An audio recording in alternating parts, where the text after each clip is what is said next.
Now that you know how to create and optimize 3D assets, we can go ahead and start building out our AR effects. Let's look at the tool you'll be using to make these effects themselves, Spark AR Studio. First things first, let's get the application installed. Head over to the Spark AR homepage at the link below and click the download button on the top right of the page. The version we'll be using is version 8.8.1. Once the page loads, click on download and it should start downloading the latest version of the application file to your downloads folder. After the download is complete, open the installation file and follow the on-screen instructions to install Spark AR Studio. Getting started with Spark AR Studio. Now that you got the application installed, opening the tool up should ask you to enter your Facebook credentials to sign in. This is to ensure that you can directly get access to new features and updates instantly. Once you're signed in, this is what should greet you. This is the start screen of the studio. Let's begin with a blank project by clicking on the Create New button and have a look around the various tools you'll be using. Getting around the studio. Once you open a blank project, you will be greeted with an onboarding that will take you through the tool. You can click Maybe Later to dismiss this, and we'll be going through it right now.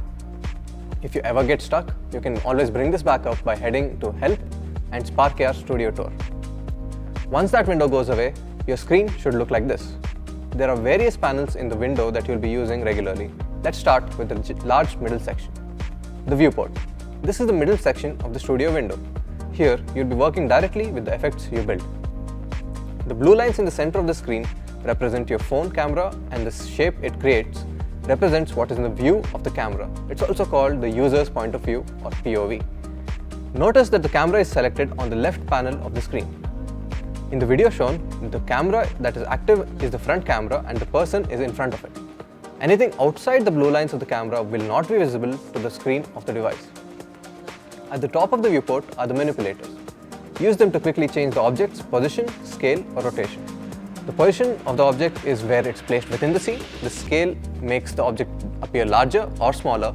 Rotation rotates the object in any one of the three axes. Let's learn how we can use each of these manipulators in the sections ahead. Now, the simulator. The simulator is a representation of the device's screen. You can scale it up or down or even switch between different mobile devices or even a tablet screen. The two buttons at the bottom of the simulator let you switch between the front and back camera or switch between the landscape and portrait orientation. Use it to preview the final output of your project, even with the different composition settings. You can change the device that's being used by clicking the drop-down arrow in the window and selecting the desired device. The scene panel. This panel is used to keep track of the objects present in the scene. You can even add objects into the scene from this panel. Clicking on Add Object will show you the list of all the various objects included with Spark AR Studio. You can even select a 3D object option to import an object from the computer. You can also add elements that respond to the actions of the person using the filter, like face tracker if your effect has to respond to someone's face. When an object is added underneath the camera in the left panel, it will move along with the blue lines because it's in the camera's space. When an object isn't placed under the camera, it's placed in something called the world space. If it's in the world space, the object will not move with the lines and will remain fixed in the position in the world. You'll be learning more about this in the future modules. You can also create relationships between objects. Creating a child-parent relationship means that you can make the same change to multiple objects at the same time by making a simple change to the parent object.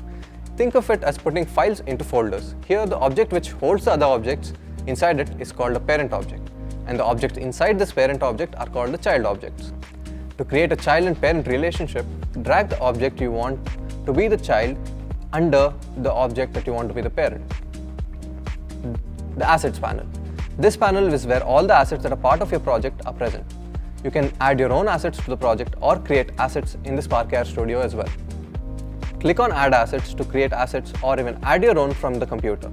You can add textures, materials, 3D models, animations, or even audio files here. Now, the Inspector. The Inspector. You can use the Inspector to make all kinds of changes to the assets and objects in your project. You'll need to select the asset or object in the Scene panel or the Assets panel first, before you make the changes. you can use the inspector to change which layer the object is on by selecting from the drop-down list in the layer option, the visibility of the object in the scene by toggling the checkbox next to the visible property, the object's position, scale and rotation by changing the values under transformations, the object's material by using the drop-down under material. Some properties also have arrows next to them. This means a patch can be created to represent the property and control it from the patch editor. Let's head to the toolbar next. The toolbar is along the left of the interface. Click the icons to configure the panels in your workspace, for example, show or hide the patch editor, change the video output playing in the viewport, pause or restart the effect or video, preview your effect, export your effect, or even report a bug. The last icon at the bottom is used to quickly search for help or common topics like importing 3D objects or using patches, etc. Now, the Layers panel. Use this panel to create and manage the various layers in your effect. You'll be learning more about layers in the future modules. The patch editor and console. A very advanced and important part of Spark AR Studio, the patch editor is used to create effects with logic, animation, interactivity, visually without any form of scripting. The console is used to record logs from your scripts when you use JavaScript in your projects. To open the patch editor or console, click on View in the menu bar and select either Show or Hide Patch Editor or Show or Hide the console. Both the patch editor and the console will open at the bottom of the screen. These are all the major parts of Spark AR Studio that you will be interacting with while you create your effect. Let's now learn how you can add elements into the scene and create a basic effect on your own.